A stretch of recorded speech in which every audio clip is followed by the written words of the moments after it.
Good evening, everybody.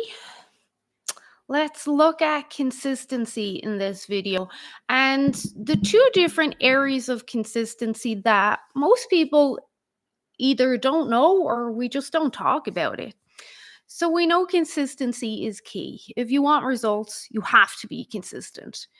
But I think a lot of people think, well, I can be consistent 75% of the time and still get results. And then they're upset when they don't get results. So let's take a look at this.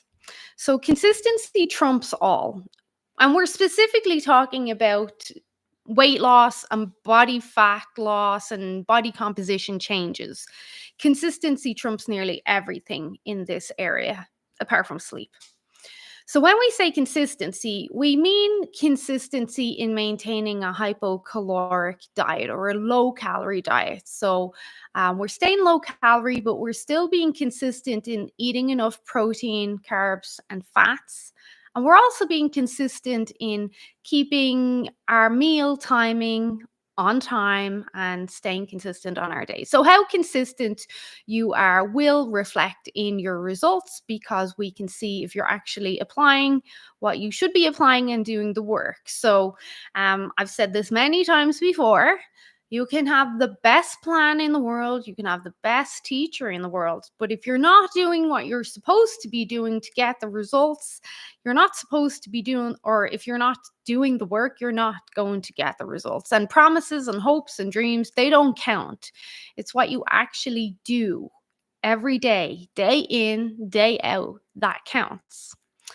So, to expand on the principle of consistency, like I mentioned, there's two different areas of consistency. There is frequency consistency, and then there's magnitude consistency. You've probably heard of frequency consistency, probably not magnitude consistency, but let's look at them. So, frequency consistency on a fat loss diet, it basically means did you eat the meals when and how you were supposed to? And hopefully the answer is yes. And I have been on plan all week, Shemaine, and every single day, and everything's great.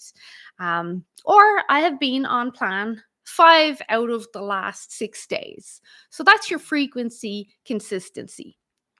But frequency doesn't tell us everything. For example, you could have been consistent with your frequency all week. Let's say you're in a 500 calorie deficit each day because you're trying to lose some body fat, and you have been frequent with hitting every single meal and your calorie deficit all week except one meal. And let's look at this because this is where we move into our magnitude consistency. So, this one meal, magnitude consistency is when you are inconsistent, when you're off plan, even if it's for one meal. The question is, how inconsistent are you for that one meal? Like, how much damage did you do for that one meal? What is the magnitude of damage? So that's where we are in the second area. So if we zoom in on this one meal that wasn't on plan, we've had a whole week of meals all on plan. We think we're doing great except for this one meal, which most people think, well, that's just a small blip. It's a little error. It's not too bad. And in many cases, I would agree, but there are some considerations. Let's say that one meal has 4,000 calories in it. And that's actually not hard to do at all. Like, it's really not.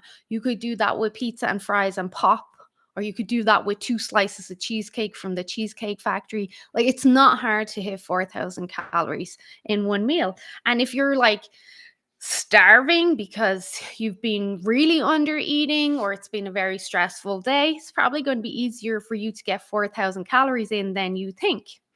So let's say it's a really big meal. Maybe you went to Earl's for dinner or something, Joey's. Um, and of course, you're saying, geez, Like, it's just one meal. What's the big deal? Like, it can't make that much of a difference. And I would love to agree. I would love to agree. And would hope my clients know that I try to make this as easy as possible for them. But this is where that magnitude analysis comes in. So you have one meal that's off track. Let's say one person has 500 calories off their plan. So they just have 500 calories was their one bad meal, and that consisted of some chips or cookies. That was 500 calories. But the other person had 4,000 calories off their plan. It's still one meal, but the calories is the difference there. One is 500, one is 4,000. That's quite a difference there. So if you have 500 calories off your plan because you had a bad day and you had some cookies or chips, you're basically at that stage, you're just ruling out that day.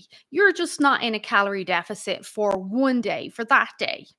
Whereas if you have a meal that's off plan for 4,000 calories, now you're having an extra 4,000 calories on top of what you're supposed to have, which then cancels out the whole week. So that week, you're unlikely to see a loss on the scales or with body fat because that one meal was so high in calories, you canceled out the whole week's calorie deficit. And I'll remind people that it takes 3,500 calories to lose 1 pound of fat a week. You need to be in a deficit of 3,500 calories. I know a lot of people would like to lose more than a pound a week, but even 3,500 calories deficit across a week can be hard for a lot of people. And I know there's a lot of different variables, but in general, when we're looking at calories here, you need to be in that deficit. So when I ask my clients for details like what did you have when you went out, or what did you have in that one hiccup or that cheat meal or off plan meal, like, it really does matter. It matters to help me to understand what's going on, to help you. Ideally we want to be on point with consistency, frequency, and consistency magnitude as much as possible.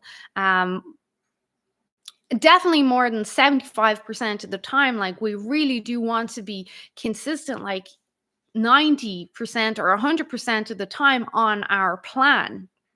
Um, More often than not, it's not a mystery why people have problems with fat loss. It's usually not. Yes, there's other variables, but most of the time it does come down to consistency. And what I see is a lot of people are not as consistent as they think they are.